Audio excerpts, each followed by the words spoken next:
buenas, sed muy bienvenidos y bienvenidas a un nuevo podcast del blog Tigriteando con vosotros y vosotras. ¿Veis? Y hoy os voy a comentar las herramientas que utilizo yo para conocerme un poco mejor.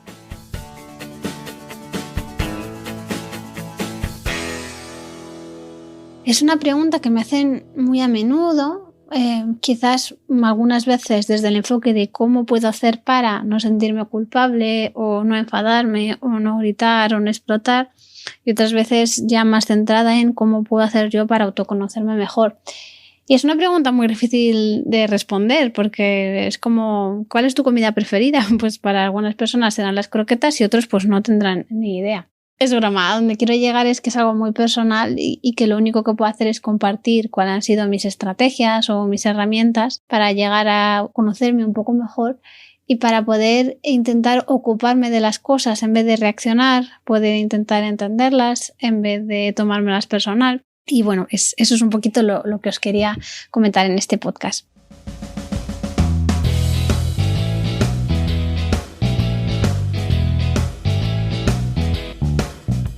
Sí, os soy sincera, no es el podcast que igual yo hubiera hecho, pero eran tantas las preguntas que me he lanzado a compartirlo por si a alguien le sirve. Pero insisto, cada uno tendrá que ver cuáles son las suyas, porque a no todo el mundo le gustan las mismas cosas. Para mí una herramienta indispensable es la escritura y para otras personas le dan muchísima pereza escribir, no les apetece nada y desde luego no es su herramienta. Pues si no es tu herramienta, no pasa nada, cada uno tiene las suyas. Otra, por ejemplo, la meditación, a mí me ayuda muchísimo, pero realmente, pues si pienso, por ejemplo, en mi marido, él no ha meditado en su vida. O por otro lado, igual medita cada día cuando friega los platos, que eso es otra cosa de la que podríamos hablar. Y luego finalmente para mí, como montessoriana, que ya os he dicho más veces que esto no es ninguna secta, es bueno, pues las personas que estamos un poco en el mundo Montessori o estamos aprendiendo las enseñanzas de la doctora Montessori, la observación es indispensable, pero para muchas otras personas pues no lo ven. Entonces, bueno, yo os voy a hablar de mis 3 herramientas y si queréis me contáis cuáles son las vuestras.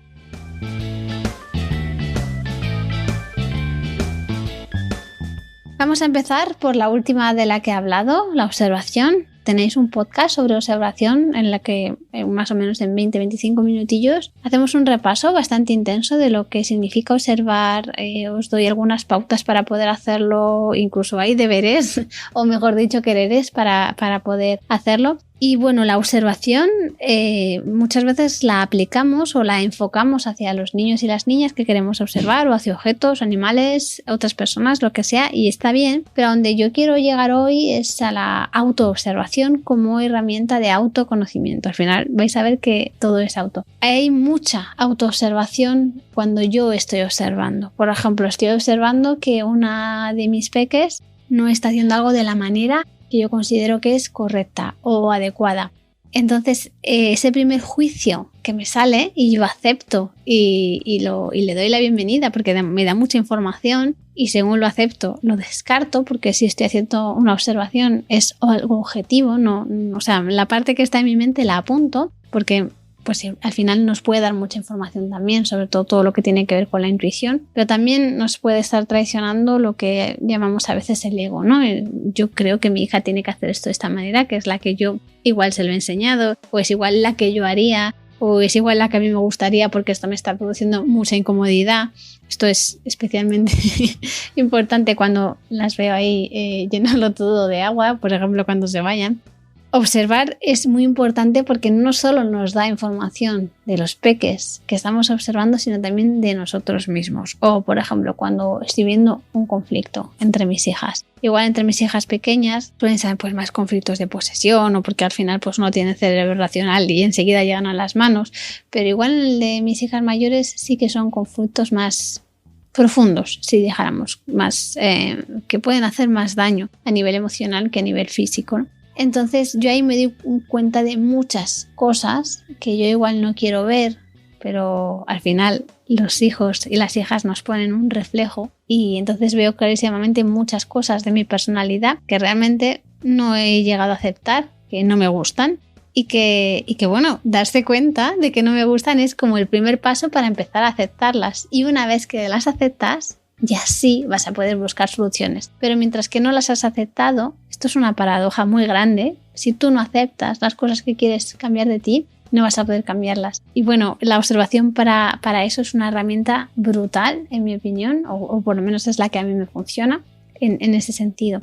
Pero ya no solo con mis hijas, sino cuando yo estoy teniendo la capacidad, que no la tengo siempre por desgracia, de observar como un espectador un conflicto que estoy teniendo con mi pareja, ahí veo también muchísimas cosas de mí. Algunas me gustan, otras no, muchas me gustan de él, otras muchas no. Entonces, de nuevo, cuando lo aceptas, puedes buscar soluciones. Y además la observación, me da también otro punto de vista. Me ayuda a tener más empatía, más compasión, me ayuda a vivir el momento presente. Y cuando vives en el momento presente, al final el cerebro se oxigena y ves las cosas desde otro punto de vista. Y a veces me veo a mí misma observando, estoy ahí con mi mente de mono, pensando muchas cosas a la vez, y me siento a observar, o me siento a meditar, o me siento a escribir, y es como en la película de Matrix, cuando, no quiero hacer spoiler, os saltáis este minuto si no habéis visto la trilogía, cuando al final Neo puede ver el código.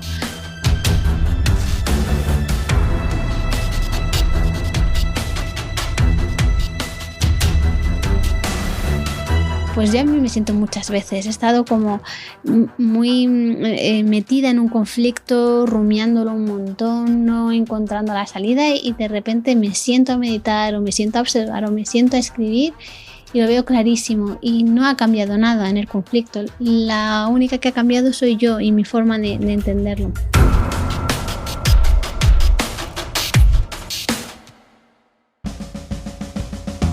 Siendo autónoma, pues es una oportunidad de autodescubrimiento brutal. Sobre todo cuando toda tu vida has querido ser funcionaria y lo conseguiste con 20 años, de repente ser trabajadora por cuenta propia es un temazo, y es también una fuente para mí brutal de autoconocimiento. Cuando tengo conflictos, cuando tengo que tomar decisiones, a mí me cuesta muchísimo tomar decisiones, me cuesta muchísimo confiar.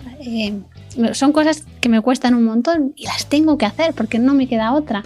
Igual si trabajas por cuenta ajena no es tan necesario, porque pues al final la responsabilidad es del empleador o de la administración, ¿no? Por supuesto, tú siempre tienes una responsabilidad, pero cuando eres trabajadora por cuenta propia es todavía más grande. Ahí yo, cuando me observo, cuando consigo distanciarme un poco del problema, del conflicto que yo estoy teniendo, eso me da muchísima observación. Igual con conflictos que hay en las redes sociales, yo muchas veces entro al trapo y luego lo borro. Lo borro antes de enviarlo. Escribo, lanzo ahí toda mi bilis y luego lo borro. Y al cabo de, no sé, lo vuelvo a mirar al día siguiente y ya no estoy enfadada. Ya digo, ay, pobre mía. En el pecado lleva su penitencia. Puedo practicar la compasión siempre que tome distancia. Entonces también observar por qué yo reacciono en vez de actuar ante determinadas cosas, eso también me da mucha información de lo que yo no me permito. Yo no me permitiría jamás insultar a alguien en redes sociales, por algo que además que no tiene ninguna importancia si lo piensas. Entonces ese no permitir me remueve mucho. ¿Para qué yo no me permito? ¿Qué estoy intentando demostrar? Hay cosas que me alegro un montón de no permitirme, o sea, ojalá que el resto de mi vida siga sin permitirme insultar a la gente, ¿no? Pero hay otras cosas que igual no me permito porque hay algo detrás, y ese algo sí que me gustaría trabajarlo, y entonces da pie también a poder trabajarlo. Y la meditación también me ayuda muchísimo. Hacer yoga para mí es muy similar a hacer meditación.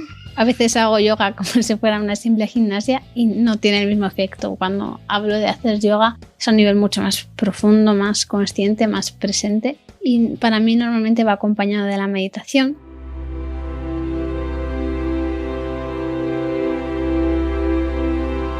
Hay programas de reducción de la ansiedad a través de la meditación y desde luego lo considero muy útil y creo que puede dar mucho a las familias, a los seres humanos en general. Creo que no es para todo el mundo, bien porque no te gusta, y genial que no te guste, bien porque bueno, hay gente que pues está muy dañada y simplemente meditar no va a ser suficiente, incluso puede ser hasta contraproducente si alguien ha tenido una vida muy dura y muy complicada, hay veces que es necesario ir a... Bueno, digo hay veces, casi siempre, por no decir siempre, es necesario acudir a un profesional, acudir a un terapeuta. Entonces, claro, no podemos recomendar la meditación así a la ligera. Cuando hay casos de ansiedad o depresión grave, yo creo que es necesario acudir a un profesional y ponernos a su disposición para que nos diga qué nos recomienda, ¿no? Hablo de casos diagnosticados y complejos. Por supuesto que la meditación le puede venir bien a muchísima gente y no es el objetivo de este podcast ser alarmistas, pero también me gusta ser sincera y hacer honor a la verdad. Y puede ser duro para muchas personas entrar en contacto con tus propios pensamientos. Y muchas personas me dicen, bueno, ¿y cuándo sacas tiempo para meditar? Y la verdad que saco mucho menos tiempo que el que me gustaría. Y me parece también importante buscar esos huecos para poder hacerlo. Muchas veces medito con las niñas, meditaciones igual cortas, visualizaciones guiadas. Y bueno, pues es una forma también de conciliar. Conciliar no es solo conciliar a nivel laboral, también es conciliar el sueño y también es conciliar el ocio. Entonces, bueno, pues concilio mi ocio con ellas, sobre todo con Emma, que le gusta mucho meditar. A las demás igual no tanto, pero bueno, si yo me siento, pues siempre se sientan un ratito conmigo, les ayuda, les calma. Si además luego contamos algún cuento, pues les gusta muchísimo. Entonces, igual no es su herramienta preferida, pero como les gusta estar conmigo y, a ver, no están picando piedra, están sentadas o tumbadas meditando, pues les gusta. También se pueden hacer meditaciones en movimiento. Hay personas que incluso hacen algo que se llama mindful running, creo que se dice, que es que, bueno, pues mientras están haciendo sus carreras, sus ejercicios, ya vais a ver que de esto no tengo ni idea, porque lo mío, desde luego, no es correr. Cuando salen a correr, practican la meditación. Y bueno, pues es igual que cuando yo estoy haciendo yoga, se puede hacer igual mientras corres. Luego también hay meditaciones en movimiento.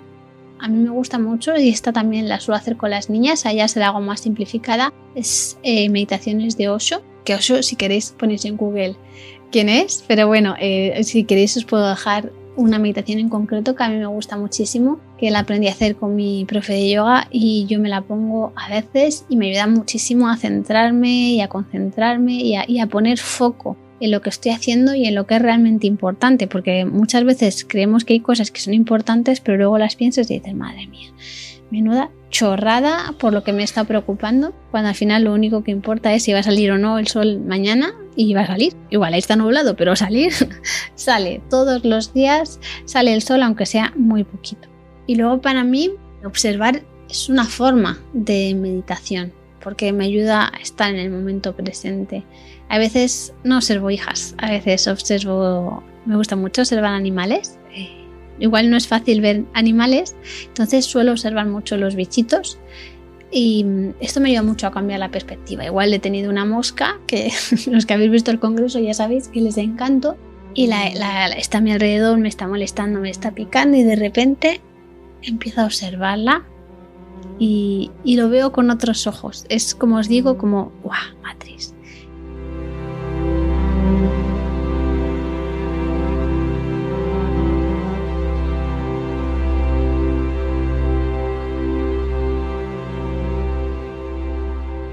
Y esa mosca ya no me molesta y entiendo que esa mosca está haciendo lo que tiene que hacer, que no es que me esté molestando, sino que está viviendo porque ya vive así.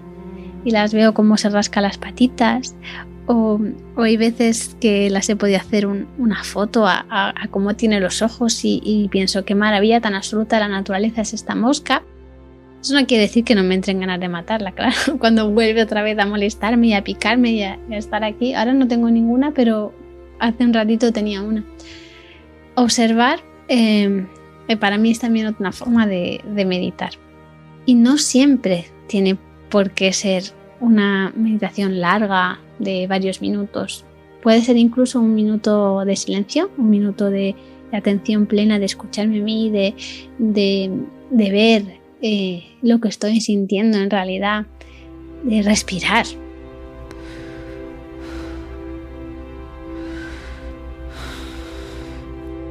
Porque se nos olvida respirar, hacer una respiración visualizando cómo entra el aire, cómo sale, la diferencia de temperatura, cómo están las fosas nasales al principio y al final.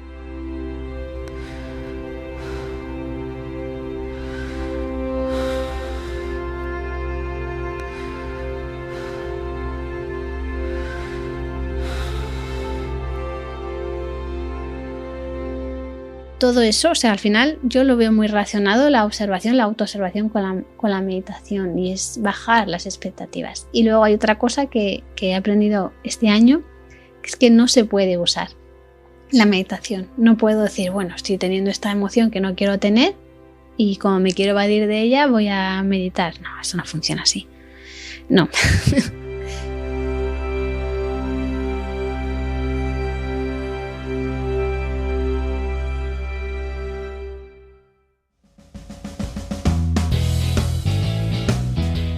La vida no funciona así. Eso me he dado cuenta yo este año, sobre todo en el confinamiento, que ya sé cuántas más veces que tuve un periodo muy difícil, muy al principio. Luego ya todo fue bien, pero la primera semana para mí fue muy difícil, fue muy dura. Me conecté muchísimo con todos los momentos de inseguridad que viví en mi infancia y sobre todo en la adolescencia, y fue muy brutal. Pero luego ya bien, cuando acepté que esta era nuestra nueva realidad, la acepté muchísimo antes que muchas personas, para bien o para mal, ya ahí todo fluyó. Pero primero tuve que aceptarlo, primero tuve que dejar de intentar evadirme, que es la estrategia que yo aprendí de pequeña y que, claro, pues como la aprendí de pequeña, mi mente absorbente la absorbió y la sigo utilizando. Por lo menos ahora soy consciente de cuándo la estoy utilizando y me sale como una risita. No es desde la culpa de, mira, otra vez te has tropezado con la misma piedra, ni tampoco me fustigo, pero tampoco me lo permito. Mira, otra vez, te sale, a mí personalmente me sale como una risita de, mira, te he vuelto a pillar ahí en un renuncio, haciendo trampas a las cartas. Yo ahora soy capaz de verlo así, y antes no podía. Y cuando hice la sesión de preguntas y respuestas de después del congreso, os decía que era un proceso de autoconocimiento del que yo no había sido muy consciente, porque al final es como que vas llenando gotita a gotita un vaso, y en algún momento pues empiezas a ver el vaso un poco más lleno, pero no sabes qué gotita ha sido la última la que ha llenado el vaso. Y esto, bueno, también nos sirve para cuando estamos muy estresados y acabamos teniendo reacciones desmedidas. Al final no es es la gota que colma el vaso, pero ya estaba lleno desde hace mucho tiempo. Y ya finalmente en la trilogía de las herramientas que le gustan a Bey es la escritura, y no es cualquier tipo de escritura. A mí me gusta escribir a mano. Me gusta escribir además sin tener un propósito. Me gusta escribir sin más. Hay veces pues que tengo que hacer trabajo, o mejor dicho, elijo hacer trabajo personal y lo hago escribiendo. Entonces se trata de responder igual una serie de preguntas, pero al final de toda esa reflexión yo acabo escribiendo en otro cuaderno secreto. Bueno, no es tan secreto, está aquí pero que es algo mío que no comparto. Y bueno, ese cuaderno para mí es un tesoro, y cuando no tengo un buen día o estoy siendo invadida por emociones difíciles, voy a ese cuaderno y me ayuda muchísimo a volver a encontrar el centro. Me ayuda mucho a pensar, fíjate, antes estabas allí y ahora estás aquí, fíjate todo lo que has recorrido, te has caído mientras estabas haciendo la carrera. Eso no significa que hayas perdido valor, simplemente te has caído, levántate y camina.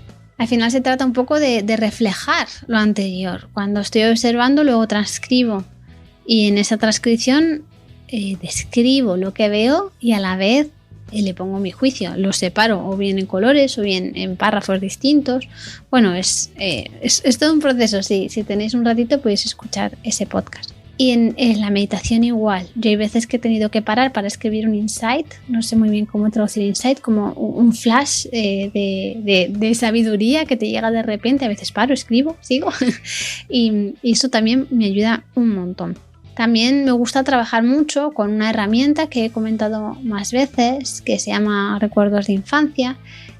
Es algo que trabajamos mucho desde la perspectiva adleriana. Hay veces que me han pedido, bueno, pues si es tan útil, compártelo. Yo creo que tiene que hacerse acompañado, no creo que se pueda soltar ahí a la ligera, porque estamos tocando algo muy sagrado, que son los recuerdos.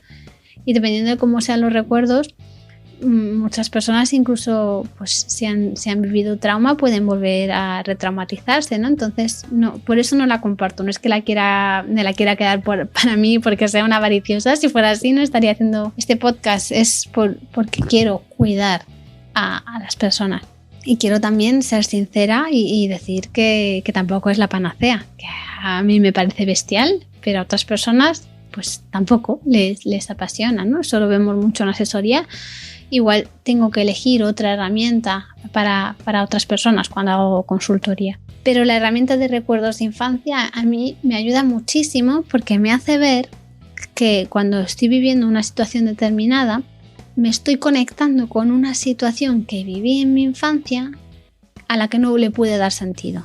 No le pude dar sentido porque no tenía la capacidad de hacerlo porque era pequeña o no tenía el conocimiento necesario, igual en la adolescencia, y las personas que estaban a mi alrededor, los adultos de referencia, tampoco pudieron hacerlo, bien porque no sabían, o porque no podían, o porque lo hicieron según su lógica privada, es decir, todo el mundo hacía lo que podía. Esto también es genial porque yo no voy a culpar a mis padres o a mis profesores, no, hicieron lo que pudieron. Sobre todo algunos profes podían haberlo hecho muchísimo mejor, sí, pero eso ya es agua pasada, ya no puedo volver al pasado y sí que puedo recalibrar en mi lógica privada en el momento presente, precisamente para que en el futuro todo vaya mejor, entendiendo mejor por más calma, más armonía, más serenidad y bueno, lo que podríamos llamar felicidad, que esto podría ser otro podcast. Entonces lo que hacemos en esa dinámica, en ese trabajo, es coger un recuerdo y analizar qué estábamos sintiendo, pensando y decidiendo en ese momento y lo relacionamos con lo que sentimos, pensamos y decidimos en el momento presente. Y reactualizamos ese recuerdo, lo damos sentido ahora, nos ¡Qué pena que me he liado! Ahora ya podemos darle sentido y en ese proceso de darle sentido a ese recuerdo, integrarlo en nuestra lógica privada, entender que cada uno hizo lo que pudo, trabajar la compasión y demás, en el fondo lo que estamos haciendo es un proceso de reparentalización, es decir, yo me estoy volviendo a maternar a mí misma y esto es oro. De hecho, cuando yo hice la primera vez esta dinámica, Jane Nelson la llamó el oro de tu infancia y para mí es oro. Para mí, no tiene por qué ser así para todo el mundo, para mí lo es y es muy muy muy potente y me ayuda muchísimo y me ayuda mucho también cuando la practico con Miguel porque me da mucha información de lo que él realmente está pensando, porque hay veces que crees que conoces a una persona pero bueno, pues igual no la conoces del todo y no hablo de nada oscuro ni feo, sino todo lo contrario, puedes ver a esa persona vulnerable y siempre digo que en la vulnerabilidad están nuestras mayores fortalezas, entonces a mí me ayuda muchísimo ya no solo a conocerme mejor a mí sino a conocer a mi pareja y eso ayuda a conocer mejor nuestra relación y sacar toda la fortaleza que tiene y no centrarnos solo en los motivos por los que conflictuamos que al final siempre son los mismos. Y luego también juntos, esto ya lo he explicado más veces, hacemos el programa de Conocerme es Amarme de Lynn Lott, que es una maravilla, es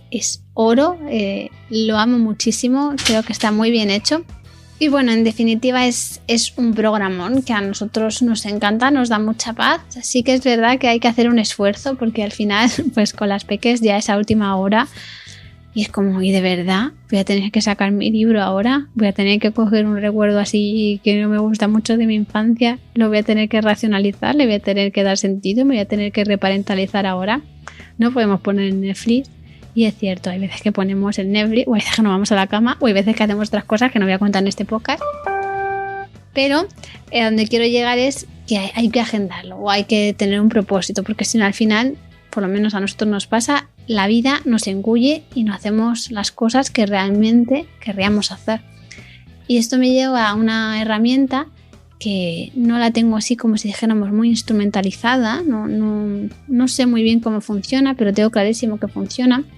Sobre todo es un termómetro para mí, que es el juego. Cuando yo tengo ganas de jugar con mis hijas, ganas de verdad y de jugar de verdad. No de, venga, vamos a fingir, vamos a tachar la casilla de buena madre que hemos jugado un ratito con los niños. No me refiero a eso. Cuando de verdad tengo ganas de jugar, ahí yo siento, o mejor dicho, pienso que eso me conecta muchísimo con mi niño interior que en el fondo es lo que hacen las 3 herramientas anteriores. La observación me conecta mucho con mi niño interior al final, porque salen ahí, en la observación objetiva y en la subjetiva salen muchas cosas. En la meditación, sin duda. Y en la escritura, cuando es un tipo de escritura, digamos, terapéutica, también me conecta mucho con mi niño interior. Entonces, yo tengo estas 3, 4 herramientas. La del juego no la tengo muy calada todavía. Son 4 herramientas que para otras personas pueden ser otras distintas. Lo que tengo claro es que cuando invertimos, y esto está muy relacionado con el autocuidado, o mejor dicho, con mi forma de entender el autocuidado, cuando invertimos tiempo en nosotros mismos, nos estamos reconociendo como importantes. Y al reconocernos como importantes, le estamos dando a nuestro niño o niña interior permiso para mostrar su verdadera esencia, su autenticidad que seguramente sea muy parecida a la que tenemos en el momento presente. Y aunque no tengamos tiempo para practicarlas, hay otra 5ª herramienta, si dijéramos, que nos puede dar muchísima información también, y esa herramienta es el conflicto. Los que me seguís desde hace tiempo sabéis que el conflicto no es lo mío, lo evado cada día menos, pero lo sigo evadiendo. Por lo menos soy consciente de que lo evado, aunque todavía no haya conseguido no evadirlo siempre. Pero el conflicto nos da mucha información, porque cuando hay un conflicto se están poniendo en marcha una serie de emociones que nos van a dar muchísima información de lo que necesitamos. Al final es que las emociones, las más agradables y las que no son tan agradables, las que son fáciles y las que son difíciles, nos traen un mensaje casi secreto que viene directamente hacia nosotros si lo sabemos escuchar, si podemos pararnos a escucharlo. Y para poder descifrar el código, a mí me resulta muy útil, en vez de pensar por qué me siento triste o por qué me siento culpable, darle la vuelta y pensar ¿para qué me estoy sintiendo culpable? ¿Para qué me estoy sintiendo triste? ¿Para qué me estoy enfadando? ¿Para qué me estoy sintiendo frustrada? Y luego además, por el tipo de educación que la mayoría de nosotros hemos recibido, a las mujeres no se nos ha permitido enfadarnos y a los hombres no se les ha permitido sentir tristeza. Esto, por supuesto, cogido con alfileres, pero espero que entendáis que hay una violencia sistémica y estructural que nos ha presionado hacia este tipo de reacciones, ¿no? Entonces, para mí, reconciliarme con la ira, entender que es algo que te da muchísima fuerza, que está bien sentirla, que todas las emociones son positivas, que no se pueden clasificar en positivas ni negativas, sino que todas nos están dando información, nos están mandando un mensaje.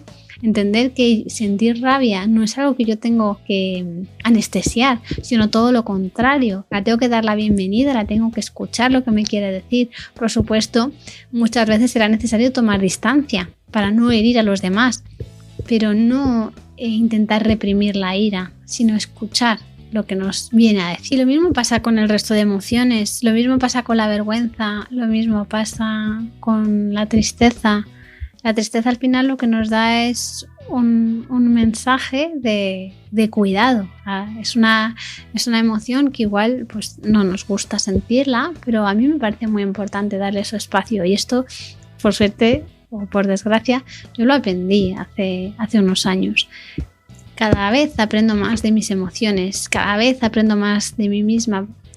Y no siempre tenemos ese plan idílico en el que todo es posible, pero a través de los conflictos, a través de esas emociones que estamos intentando modular, cuidar, gestionar, autoacompañar, cada uno como sienta que lo puede hacer, nos dan muchísima información. Es decir, no hace falta que yo tenga 20 minutos para meditar, porque si a la hora de la cena va a haber un conflicto porque no me gusta el brócoli y yo en vez de entenderlo reacciono, ahí me estoy dando mucha información a mí misma de lo que necesito en este momento. Me estoy enfadando para algo, me estoy enfadando igual para controlar o para imponer, o incluso en otras circunstancias que igual no tienen que ver con mis hijas, para permitirme ser agresiva o para permitirme juzgar a alguien, que el juicio es algo que yo intento desde hace muchos años sacar de mi vida y a veces me lo permito, pero para poder permitírmelo tengo que enfadarme, o sea, tengo que darme permiso,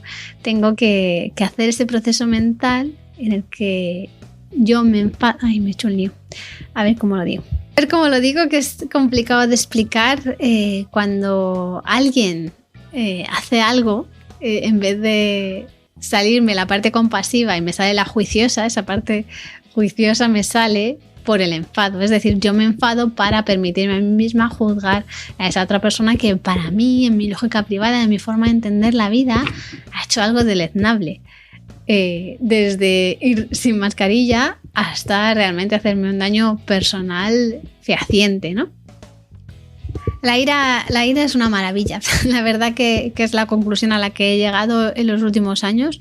Por supuesto, cuidando de nuestra emoción y también cuidando de no hacer daño a los demás, especialmente las personas más vulnerables, que son nuestros hijos y nuestras hijas.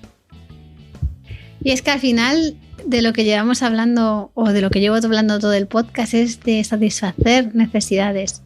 Con la observación, la meditación, la escritura y el juego, estoy satisfaciendo necesidades. Cuando no consigo satisfacerlas, llevan a venir mis emociones para darme un toquecito y decirme: Bey, no estás satisfaciendo tus necesidades. Y esto, ya sabes cómo funciona, vas a acabar saltando por algún sitio. Ponte manos a la obra para que los daños colaterales sean los mínimos. Ponte tú en primer lugar. A mí cambiar mis pensamientos me ayuda a cambiar mis emociones y por tanto mis decisiones. Sin embargo, cuando hago estos procesos con Miguel, su mente funciona de forma distinta. Él cambia primero sus acciones, eso le lleva a tener nuevas emociones y finalmente nuevos pensamientos. Y también está bien, porque al final lo que tenemos que hacer es buscar nuestras estrategias para vivir de la forma más armoniosa y en calma posible.